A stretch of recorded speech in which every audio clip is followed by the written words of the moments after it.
Welcome back to another episode of Football Frenemies. It's me, Brandon, your resident Michigan fan, alongside Cody Thomas across the way from me, the world's least annoying Buckeye fan. Don't worry, folks, he's still very annoying. We're back after a long layoff. We've had a couple, just summer things come up. It's a busy time of year, but we're here to preview the SEC, and then we'll finish off with our next pod of conference reviews with the Big Ten next week. But excited to talk about SEC.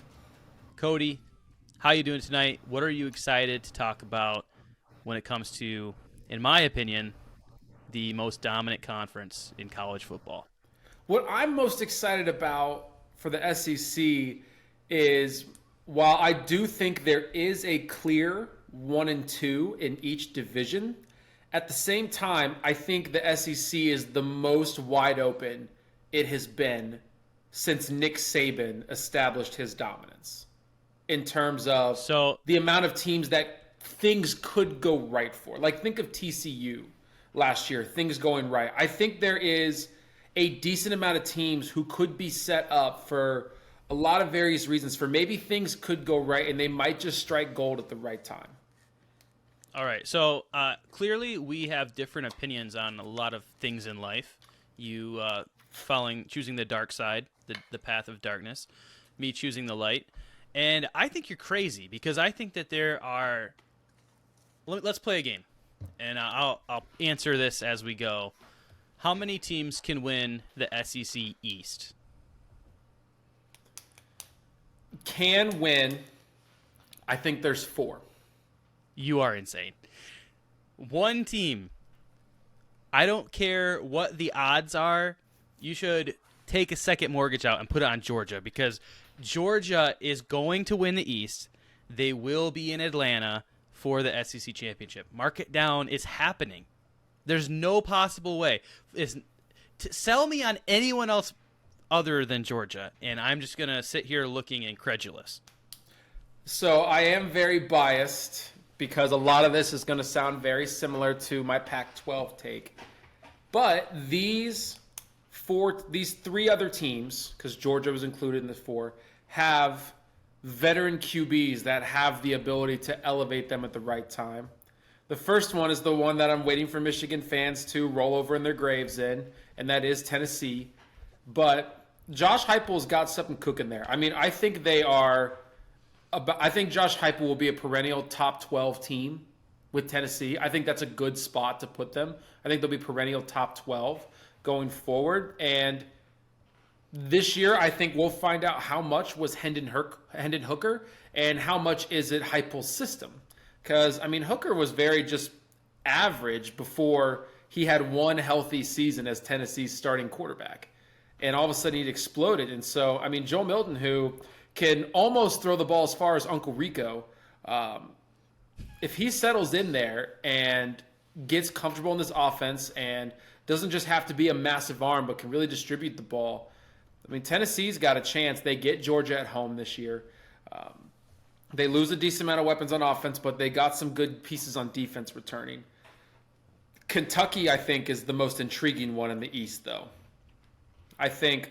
So let me, before we get to Kentucky, let's say Tennessee.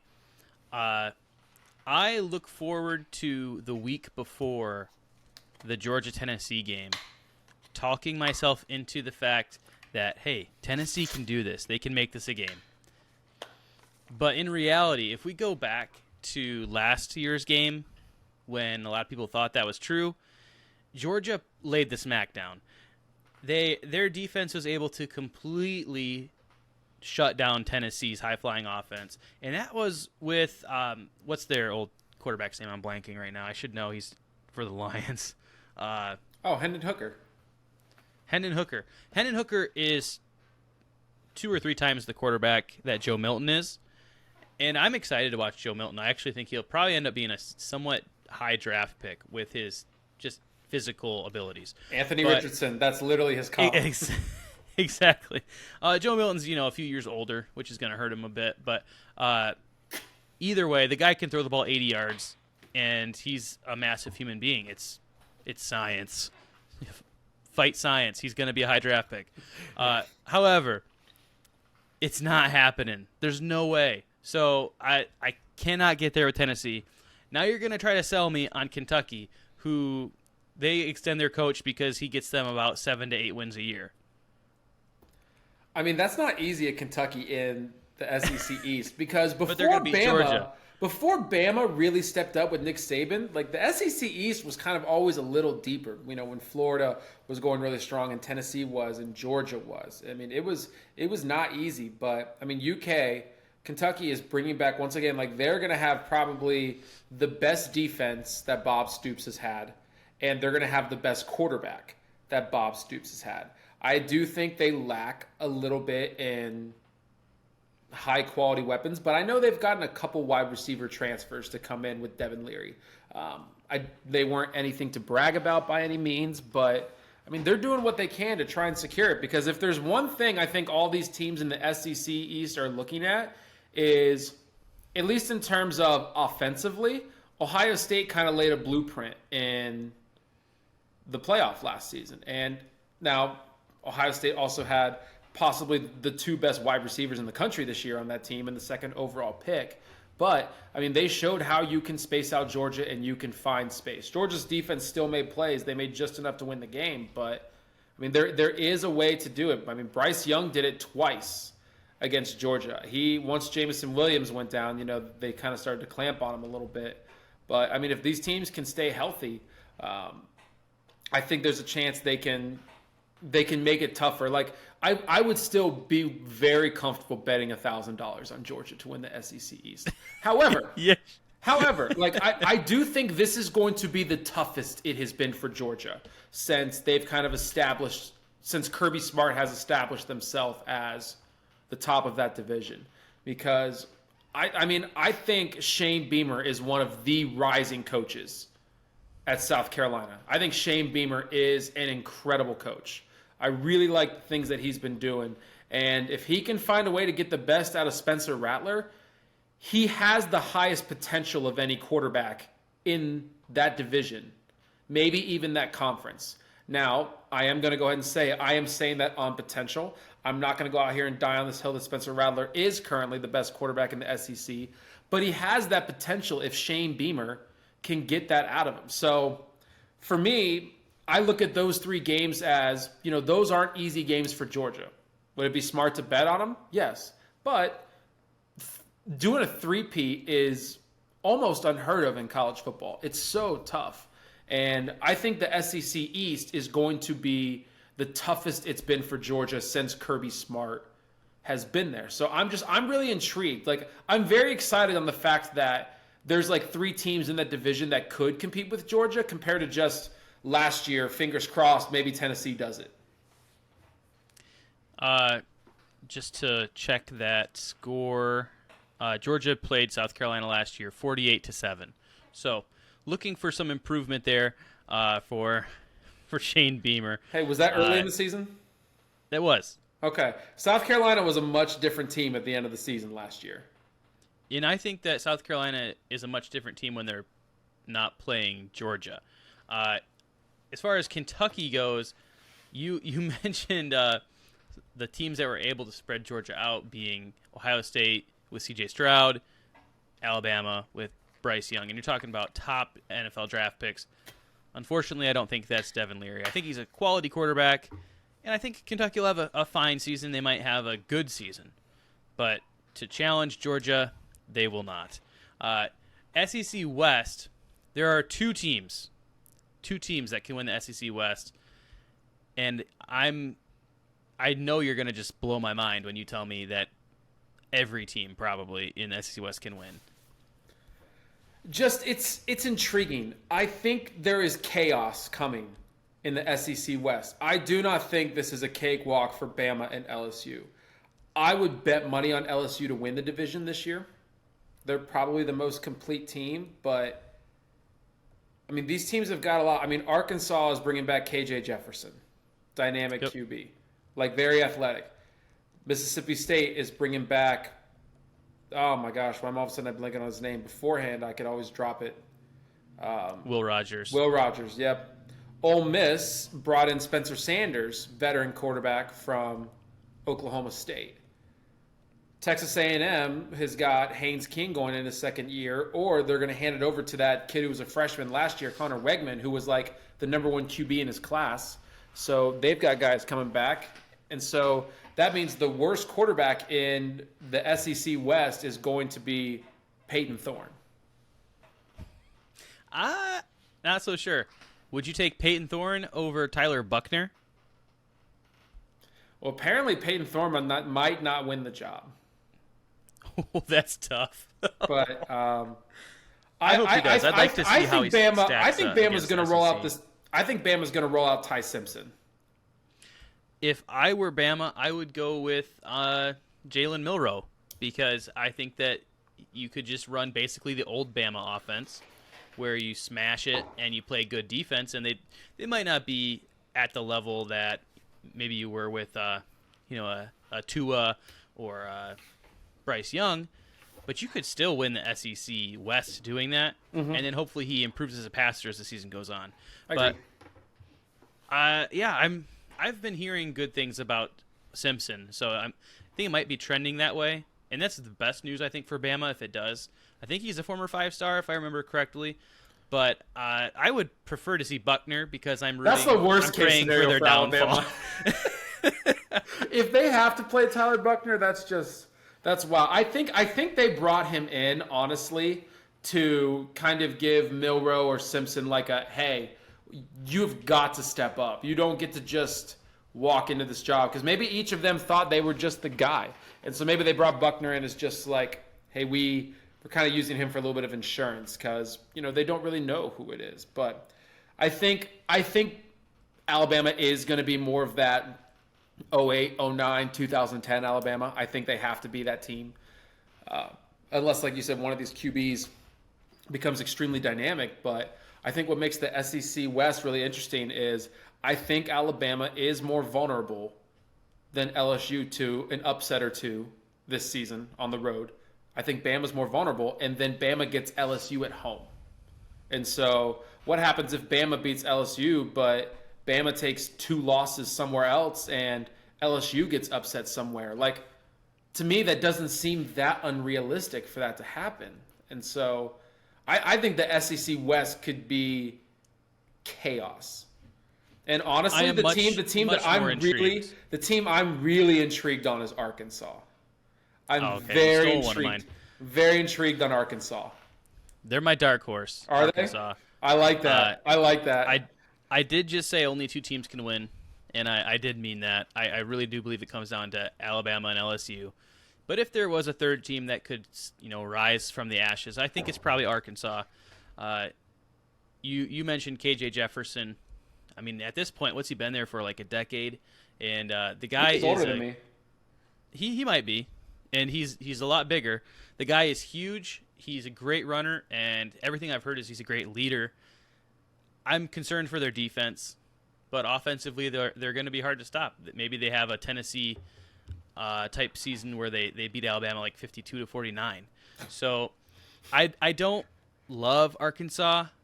Like you mentioned, I think the SEC West could be really chaotic, and maybe this team that I'm saying could be a dark horse ends up 7-5. But that's not the worst thing. And maybe they get an upset, somewhere in there. I think the SEC West has more potential for the fireworks, where you made the statement that it's one of the more difficult seasons for Georgia in the SEC East. I am completely on the other side. I think if you take Georgia's schedule, I think it is the easiest Power 5 schedule of every single team, because they literally have, I think, one, and you might say tough with quotation marks, tough game at Tennessee. Who knows what Tennessee is? As you brought up Joe Milton, he is a wild card, because the guy could throw it 70 yards for the Hail Mary or the perfect, on the money deep shot, or he could throw it 70 yards, but it was supposed to be a screen.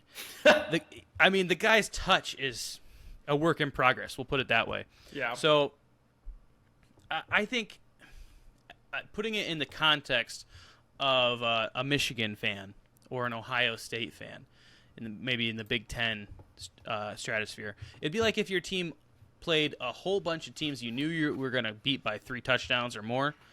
And then you did have to play, we'll say, Penn State, like last year, like not even this year's Penn State. Mm-hmm. So it's crazy. Usually you have more than one really meaningful game. I don't take Kentucky seriously if I'm Georgia. They're gonna. The nicest thing I could say is that, okay, the line might be 22 points. Maybe Kentucky's able to cover this year. I don't think it's gonna be a game. So SEC, let's get into our categories a little bit.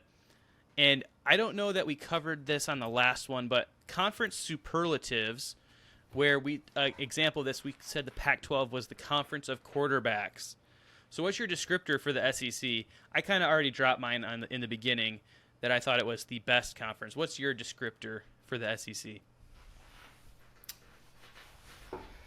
My descriptor for the SEC is, honestly, I think the SEC is Gotham City.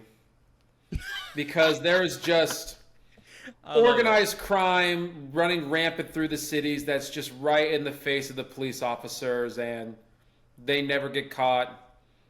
Nothing happens. No one ever gets in trouble. But poor Harbaugh wanted to feed a starving child, and might all of a sudden now they're going to delay it. They're going to delay it a year, come back in 2024, and be like, "Oh, you're done for the season." So if the SEC is Gotham, I'm going to hand out some either players, coaches, or teams, and you give me a Gotham equivalent. Okay. Let's say Kirby Smart. Falcone. Okay. This is a tough one. How about, you mentioned him before, Shane Beamer. I got one for him. Shane Beamer is Detective Gordon. Oh, we're on the same track. I was gonna say he's the one weeding it all out. Shane Beamer is the golden boy of the SEC, and he's here to do it right. He's the golden boy until he snaps, and I think he's gonna snap soon. That's why I think he's Harvey Dent. Oh, okay, interesting. How about let's say Arkansas, our dark horse school in the SEC West? Robin. They're dying to be the main course, the main character, the main hero. They want to be so bad. They will never be. Any chance they get, they just get put in their place.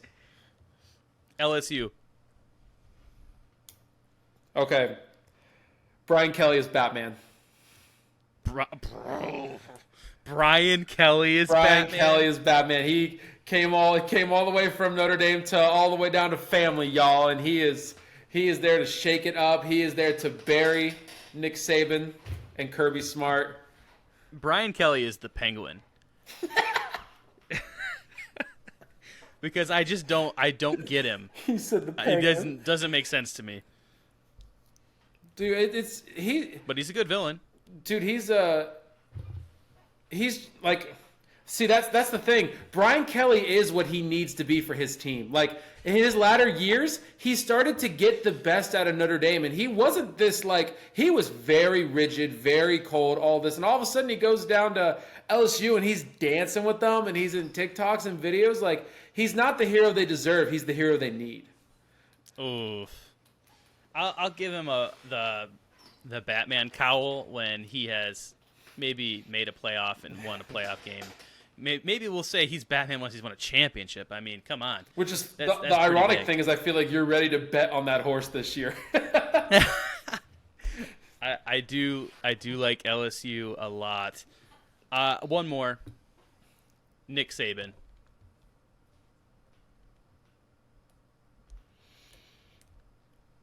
I'm trying to think. Nick Saban is Ra's al Ghul.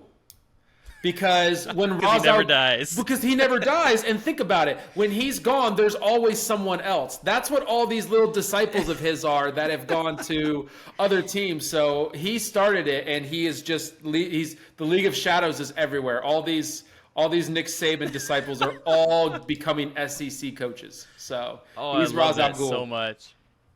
And Lane Kiffin is the Joker. That's actually pretty good. He just wants chaos. He can't actually win. He just wants chaos. That was pretty fun. All right, so your superlative is that the SEC is Gotham. That's a little bit better of a superlative than I just have, that they're the best. Not the best as in depth, because I think that the lower to mid teams are mid, but the top level with just Georgia by itself, I really think they've got a very, very high chance to be the first three-peat since I think it was like the 1940s. It just doesn't happen, and they're well on their way with that defense, and of course the consistency that they have on offense. Let's go into our Heisman favorites. Is there someone I actually think it's a lower year for the Heisman for the SEC, but I do think that there's a couple guys we could probably mention. Who's standing out to you? There's one, and it's Jaden Daniels. There's just one? It's Jaden Daniels. Ooh. See, he's on my list, but there's something there I'm hesitant with him. He's not the best thrower of the ball, but just it's QBs that rack up rushing and passing touchdowns. And even if Jaden Daniels ends up with 57, 58 completion percentage, he's probably still going to throw for 30 touchdowns and probably rush for 15. Maybe even throw for more than 30. Year. All right, so let me ask you, what kind of stat line would it take? And let's say that Georgia is 12-0 on their way to the SEC championship. I believe that they vote before conference championship weekend. What stat line would Brock Bowers have to put up to at least get the invite? I mean, he's got to be over 1,200 yards receiving. He has to be over 100 yards a game, I think. I think he would have to be double digits in receiving touchdowns. And I think the total TDs, he might need to get to 20, to where maybe he's doing jet sweeps, or maybe even they do a couple, like they do a jet sweep and he throws it. Because they're going to find a bunch of creative ways to get him touchdowns this year. I think, okay, I'll do a couple less. I'm going to say 1,200 yards, 18 total touchdowns.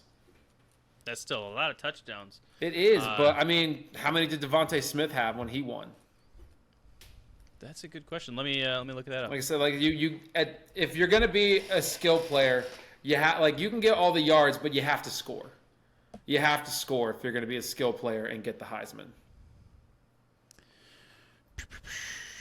He did have a fantastic year.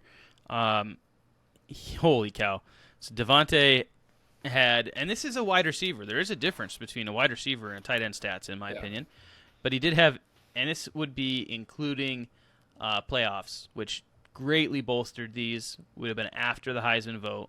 But his final season stats, 1,856 yards, 23 receiving touchdowns. Pretty sure he got a third of all that in the national championship game. He went off, I remember, in that first half.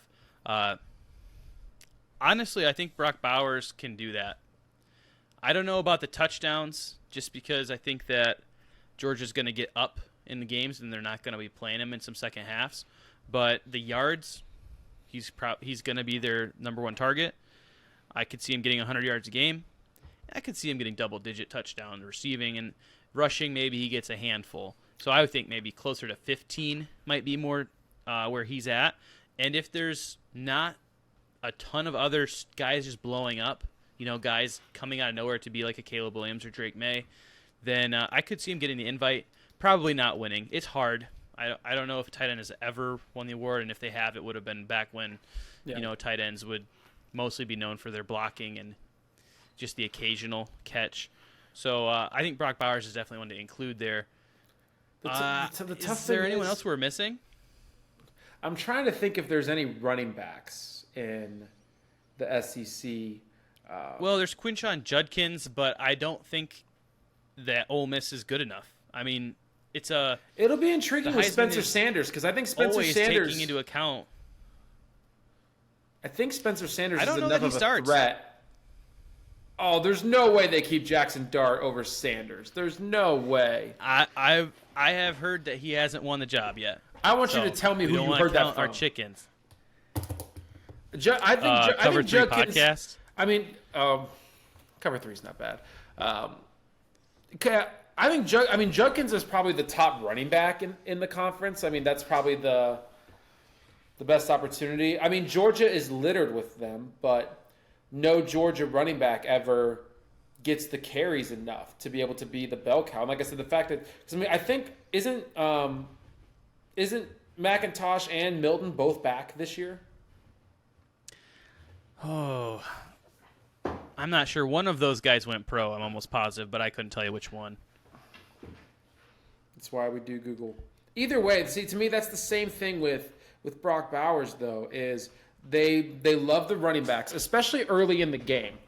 Like, even with Georgia last year, like against Ohio State, they were setting the tone early with running the ball. And eventually they did find their groove, but what allowed OSU to get their lead early and then allowed OSU to kind of stretch it a little bit in the third quarter is they weren't running the ball that much. Like, Georgia was coming back with running the ball, and then when they ran it, that's what got Stetson Bennett guys that were just wide open and flying down the field. Yeah, Kenny McIntosh is on the Seahawks. Okay, I thought one of them went like late round. Yeah, I don't foresee a Georgia running back Kendall Milton's still blowing up. I think that they'll get their touches and they'll spread it out.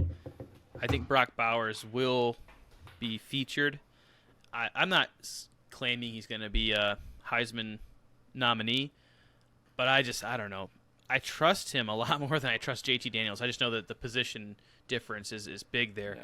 Do you think it's even worth talking about defensive players for the SEC? Because they had so many go pro this past year though. Like all the big names. Like I'm trying to sit here and trying to think. Probably the biggest names are in Alabama. For Will. Dallas Turner. Yeah, Dallas Turner's back, and then Bama's secondary has got most of their guys back. I think the only one they lost was Jordan Battle, right? Brian Branch too. Brian Branch, yeah, because Branch is on the Lions, isn't he? It's weird how much I know about the Lions. I don't know why. You should join us while the getting's good, because after this year, it's gonna be too late. Dude, the Browns is where I live to just like learn to love failure. Like, there's just something about knowing you're gonna get let down every year, and then it happens. Like, sometimes you just gotta have that. So, I've been hearing rumors that DPJ is looking like he could be one of the best receivers for the Browns this year. Is that anywhere in your area, or is that just something I've heard, being a Michigan fan? If you ask a lot of Browns fans, we like him a lot. I think he earned a lot of points when he caught that game-winning touchdown against the Bengals. You do that, and you win the Battle of Ohio. You get a lot of love. You get that. But I think he's a quality receiver.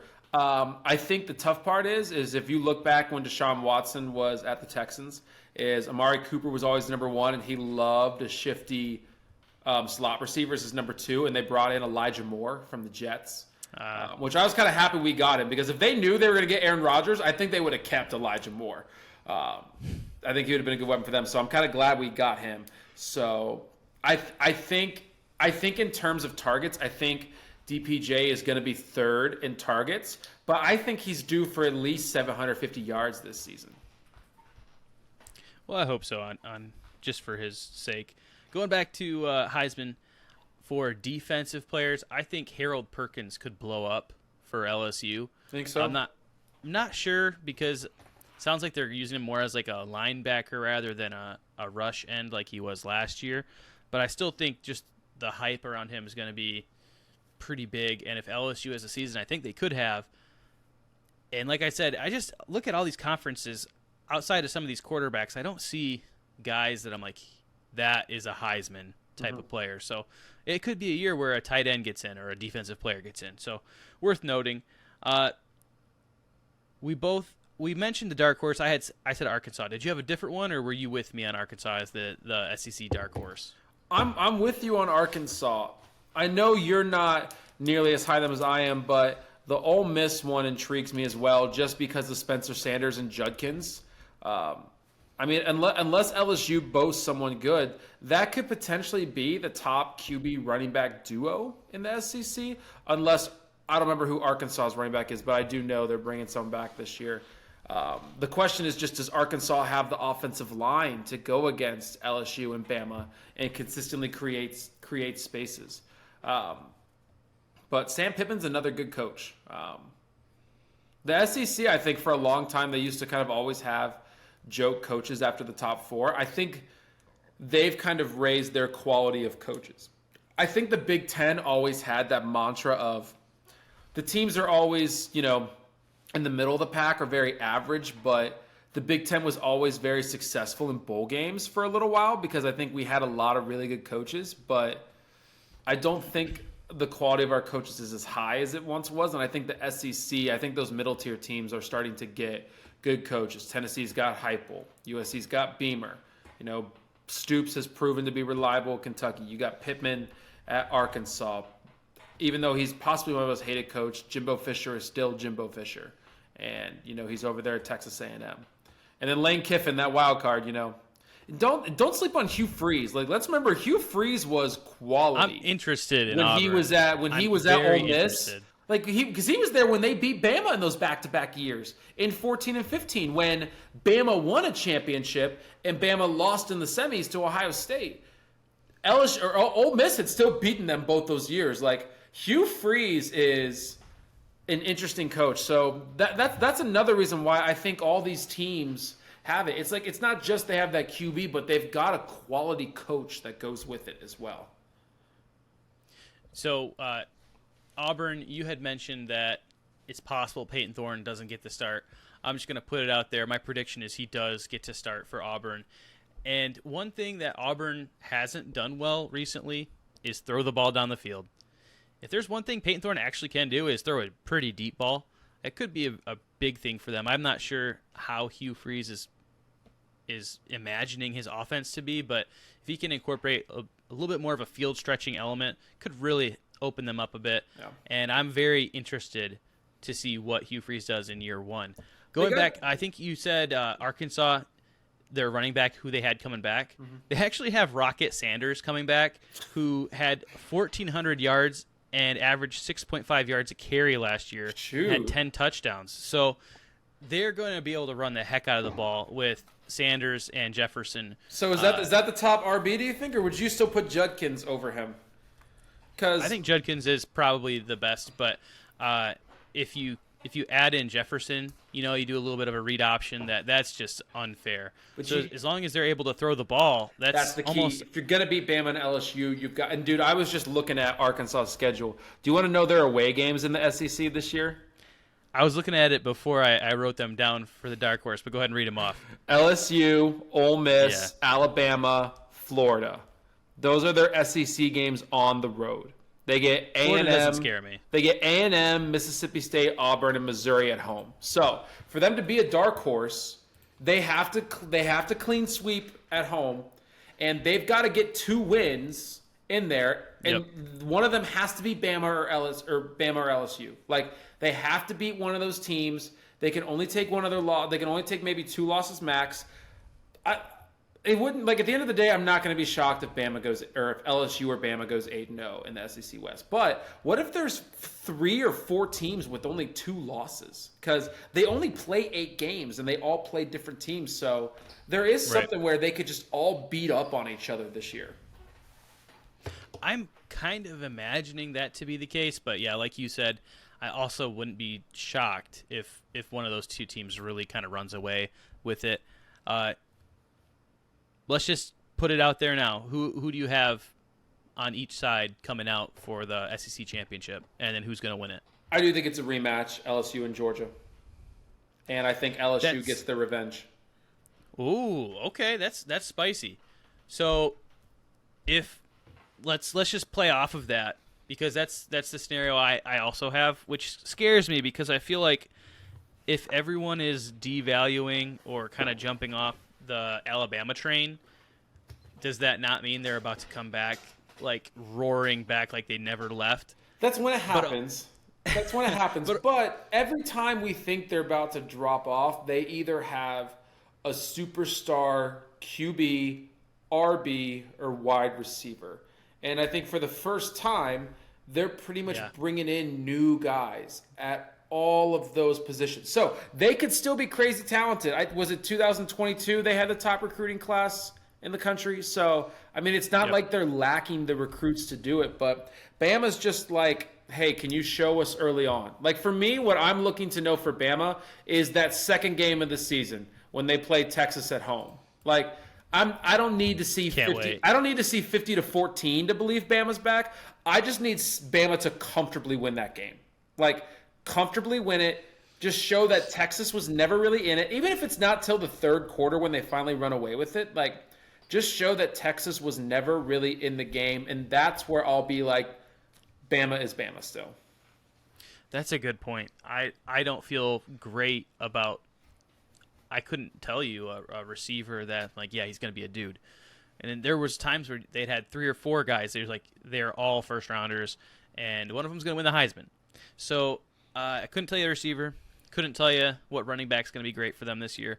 And we're all guessing as to who it's going to be, if Buckner's coming out or Simpson or Milroe.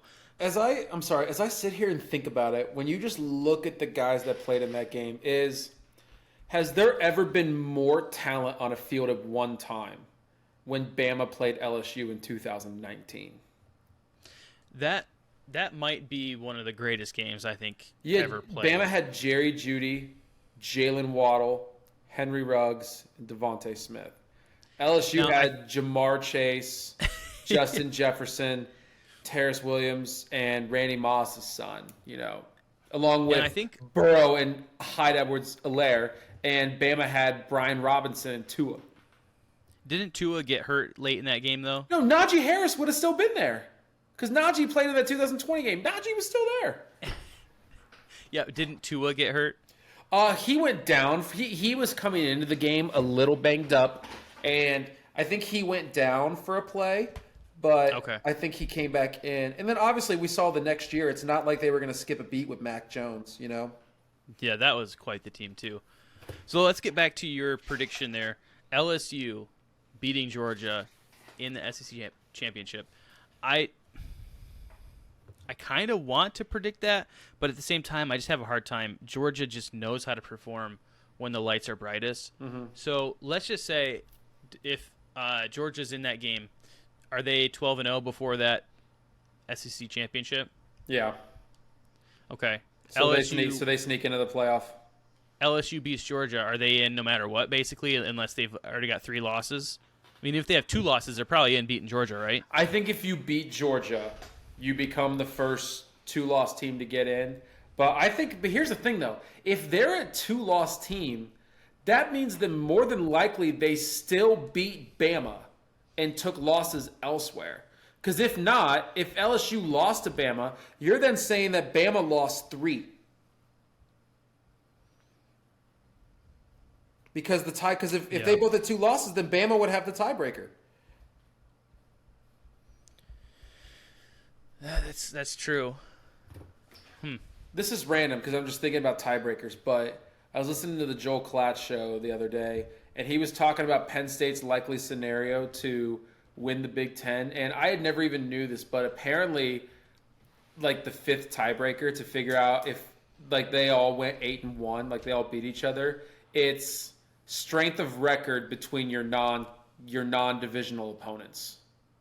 Yeah. So whoever had the highest strength of record. So they kind of did the thing that technically OSU has the advantage because we've got Wisconsin on the schedule. And Penn State has Northwestern. It burns me up. I looked at the schedule saying, okay, so it's not going to be Michigan. And with Penn State having Northwestern, it's not going to be them. So Ohio State would probably get the nod there, which, to go on a tiebreaker, especially if Michigan is the one. Let's say Michigan loses to Penn State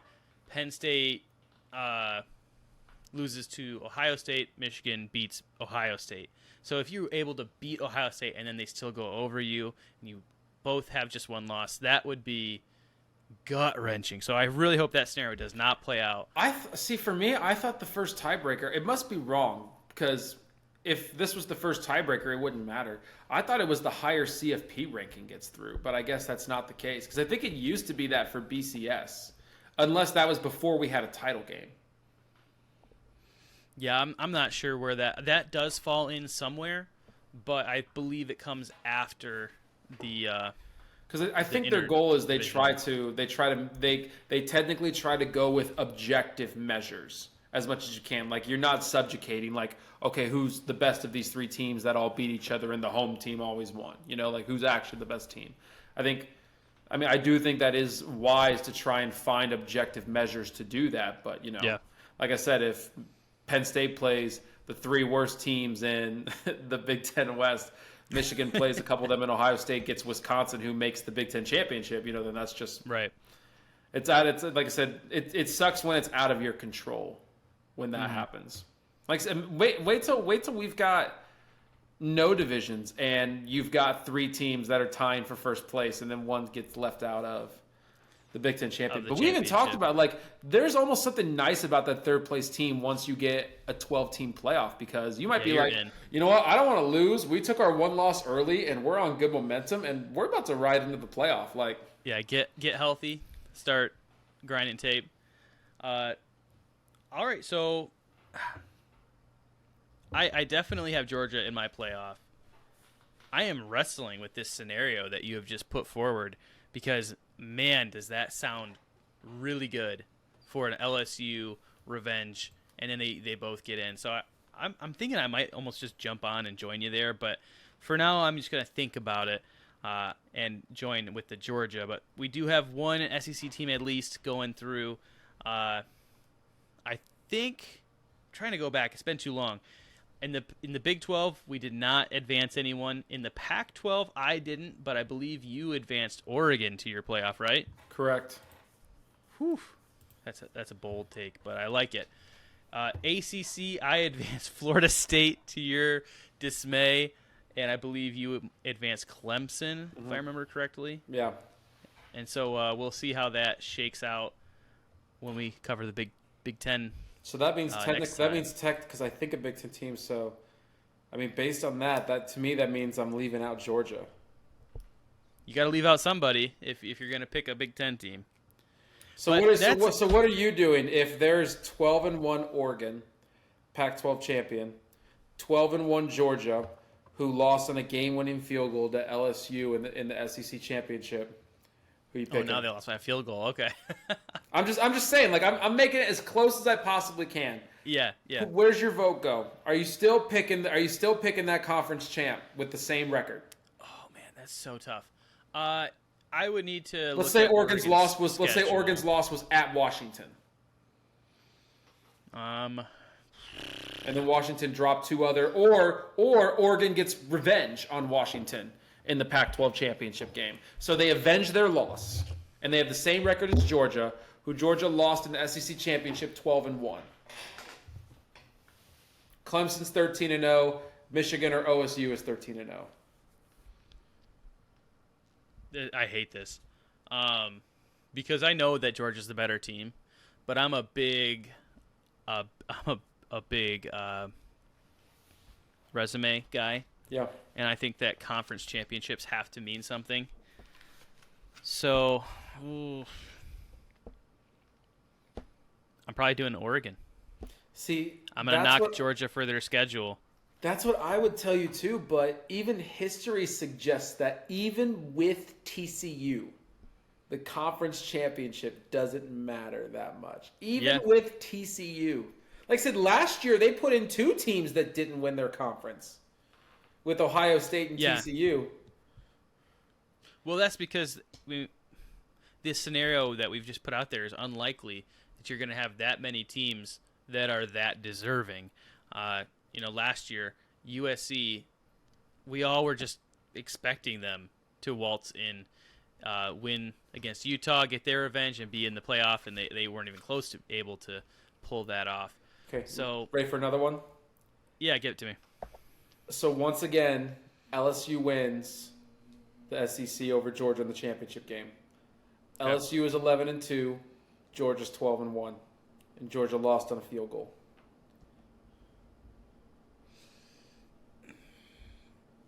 I'm still knocking Georgia because LSU played a tougher schedule. Those losses maybe to Alabama, maybe to Florida State, who I have in the playoff. So does Florida then State they beat Georgia? Does Florida State have to beat LSU to make the playoff? No. Really? Florida State What if they could get lose railroaded LSU, in that game? and if they run the table and win the ACC, if they go on to beat Clemson later that month, I think that they're definitely have a really good chance of getting in. Okay, let's talk about this. So, LSU beats Georgia. They're both 12-0. LSU's 13-0, wins. Or you know what? Let's even. Okay, no, let's do LSU because we're saying LSU beat Florida State for the scenario. So, okay, LSU's 13-0, goes in. Michigan/OSU 13-0 gets in. Oregon 12-1, wins Pac-12, in. Fourth spot is 12-1 Florida State with the loss to LSU, or Georgia with the loss to LSU, 12-1, no championship. Are you solely comparing on how they played LSU, even though one would be playing them in the first game and the other one would be playing them in the very last game? So Florida State's got a conference championship and Georgia doesn't? Yeah. Give me the conference champs. What if Florida State lost by 3 touchdowns and Georgia lost by a field goal? That's tough, but that's very tough. 3 touchdowns you can hand wave. I mean, they did that. Michigan beat Ohio State by more than 3 touchdowns. So I think if it's 3 touchdowns, you can say, well, that's the first game of the year. If it's 4 touchdowns, it might have more difficulty. But 3 touchdowns, I think they can make an excuse. Okay. But once again, no matter what the scenario is, just knowing Georgia, I think, and like Vegas would think, that they are the better team than almost any of those teams. But I don't care what the Vegas line is, and I don't care what the recruiting stars say your team should be. I care about what you did on the field, and Georgia doesn't have a lot of opportunities. Honestly, I think they have one game that they have to show up for against Tennessee, and even that game, who knows, because Tennessee could take a big step back this year. So if they don't show up against the other big game, which would be against an LSU or Bama, an SEC championship, I think you have to hold it against them, even if they could be the second, third, or fourth best team in the country at the time. Georgia does get South Carolina and Kentucky both at home. Yeah. And their crossover games are interesting, though. They play at Auburn this year, and they play Ole Miss. All right, so are we really that afraid of what Peyton Thorne is? Is he going to dice up Georgia? No. It's at Auburn. That's like saying SEC that on the road Ohio is tough. State's crossover is, we'll say, we play at Wisconsin. Minnesota. Oh, we do play Minnesota this year. Yeah, not scary. Is Ohio State scared of Minnesota? Not at all. Would even Iowa go to that extent? Iowa, who I think has a chance to win the West, they do not stack up against an Ohio State. They just don't. Playing at Kinnick Stadium sucks. Does not matter. I remember watching Ohio State Iowa last year, and it was depressing because Iowa would get a stop, and then their offense would put out the 3 worst plays in a row you have ever seen in your life. I've never seen a defense have its will broken by its own offense so powerfully. And I don't think that'll be the case this year as much with Cade McNamara. But they got a competent quarterback, and they got 2. I think they brought in a second tight end along with Eric All. And then they already had another guy still on there. Like they're about to be throwing like New England Patriots tight ends around here. Like that's what Iowa's doing this year. They probably called up Bill Belichick, was like, "What were you doing with Gronk and Hernandez and all those guys?" We're still talking about 2 different caliber of teams. So as far as Georgia goes, they are the 2-time defending national champions. They don't care about playing Auburn or Ole Miss. They will shut those teams down. And they got a lot of new guys that got to rise up to the occasion. That's their first real game of the season. It's also their first road game. So we'll see how these new guys handle a road game. Like, first road game is never easy, and Auburn's a tough environment. If Auburn walks into that game undefeated with a little bit of confidence, that place is going to be rocking. And I mean, but they've got 2 tough games. They play at Cal. I mean, Cal's nothing, but we all know going to the West Coast sucks. And they do play at Texas A&M the week before Georgia. Holy crap, dude. So Auburn plays Texas A&M, Georgia, LSU, Ole Miss, and Mississippi State all in a row. Yeah, that's rough. There's murderer's row right there. Unless Hugh Freeze finds a way to get them cooking. The SEC West schedule compared to SEC East, it's just insanity. Before we go, this is kind of a little bit of in the rear view at this point, but let me get your reaction to the Big Ten adding Washington and Oregon. It's I think last time I said it's bittersweet. I still feel that way because, I mean, it is going to be really exciting when I look at Ohio State's schedule and they have Washington and USC both on their regular season, along with Wisconsin and Michigan and Michigan State. You know, it's gonna make the season feel so much bigger because, I mean, think about it. Think about Michigan last year. Before the OSU game, was there really one game where you were just like, okay, this game is huge, this is a big deal? I mean, Penn State was undefeated when they came into that game, but, I mean, you guys housed them last year. And like I said, there wasn't even really a real game until Ohio State, and then midway through the third quarter, you guys ran away with it too. I mean, when those 4 teams enter the conference, I think there's going to be like 5 conference games every year that people now just circle. Like, you circle them, and you're like, man, we got to play them, and we got to play them, and we got to play them. But I also I miss the Big Ten even before Nebraska was in there. Because Nebraska still just feels so out of place to me. They have still not felt like a Big Ten team after all this time. I wish we'd go back to 11 teams and add Notre Dame. I wish we had done that and just stayed at 12. That would be a little bit more, it would just make sense. I think obviously all this realignment is not for the best of the sport. It's all about money. But I'm choosing to ignore that for the fact.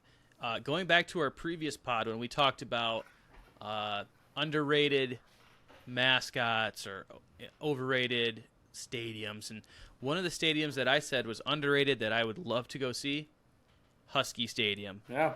And we've got Washington coming to the Big Ten, maybe an excuse to make a road trip one of these days. And I also said road tripping to Seattle. Maybe I'll fly, but I'll get there somehow. Don't you worry about how. I'll get there by boat if I have to. The other thing that I did say is I love mascots that are animals, not people. Mm-hmm. And gosh, I am excited about a mascot that is a duck and a mascot that is a dog. Yeah. I welcome with open arms those ducks and huskies. I mean, the Bruins are bear. Yeah, I don't really think about the bear very much for UCLA. I just think about their awesome colors. But what if they brought a bear? Okay, yeah, you sold me. If they brought a bear, I would go to all the home games. I'll get there, and I'll be a big UCLA fan because I believe strongly in live mascots. I think that Michigan should bring a live Wolverine and release it in the stadium, preferably in the away section. Dude, one thing I just want to point out, though, is over the last, week, ever since they announced Washington and Oregon coming to the Big Ten, did you notice the amount of college football shows, not like on ESPN or Fox Sports or anything, but a decent amount of college football talk shows talking about the idea of relegation in college football? I almost sent you an article today. Our idea is picking up some serious steam. It's getting mainstream. What I want to do is, I found a few of those shows, and I'm trying to tweet at them and get them to respond to be like, hey, I put together a massive relegation system. Because now the big thing is they're talking about is a lot of these people were talking about how they wish the NCAA would just step in and put everything back to regions. You don't have to put it back the way it was, but get regional things and have these conferences and do relegated. I'm telling you, it's eventually going to pick up steam, especially if the NCAA ever appoints a commissioner. They have a commissioner, and then maybe there's a board. Just how like the commissioner answers to the owners, maybe a commissioner answers to the board of college football. And I think if we ever had that, I think it would get brought to the table.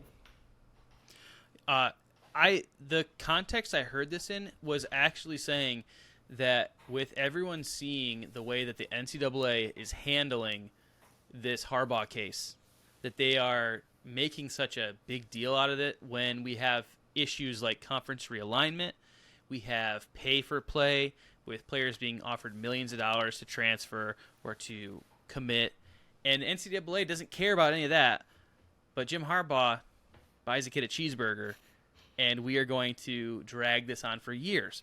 And I actually heard, I think it was on the Cover 3 podcast, which is a huge college football podcast, that this actually could be a tipping point where some of these schools and administrators start to lean away from the NCAA and see them as completely useless, and it could be the time to break off and create their own entity, which then leads to potentially a relegation system, which just really caught my attention, as we've spoken about before, the possibilities of a Premier League style system for college football. Great job, NCAA. You have sped up your own demise. I'm fine with that. Because of your own folly. Yeah, and it's easy to bully them. I kind of give Harbaugh a little credit because they're like, hey, we think you did this, we think you did that. He's like, no, I didn't. Prove it. Like, he literally, that's what he said. He's like, do you have proof? They're like, well, he's like, I didn't do it. And I mean, even though he agreed to it, I think he just agreed to it because he looked at his schedule. He was like, let's get behind this. And then the infractions committee was like, no, NCAA, you're whack. And so Harbaugh's like, all right, I didn't do it. Like, that's what all those SEC coaches do. They're like, oh, I didn't do it. Like, so that's what he did. He just held his ground. He's like, didn't happen. Yeah, the NCAA is becoming more and more of a joke every single day, and you know what? I guess if that's what it takes to move things forward, maybe that's just what it takes. But it just shows you like what the culture was like. You could do all these things, recruiting, and get these not things, but if you dare lie to the NCAA, level one. Like, don't you dare lie to mom and dad, so. Yeah, you will respect me. Yeah. Well, I think that's about does it for us. We'll be back soon with our Big Ten preview, and then after that, we're basically right in the season, which is crazy. Week 0 cannot get here fast enough. Week 0 is less than 2 weeks, right? Yeah, it's like 12 days, something like that. Crazy. Well, we thank you for joining us once again. For myself, Brandon Jones, and Cody Tooltime Thomas, we appreciate you guys being here, and that was Football Frenemies.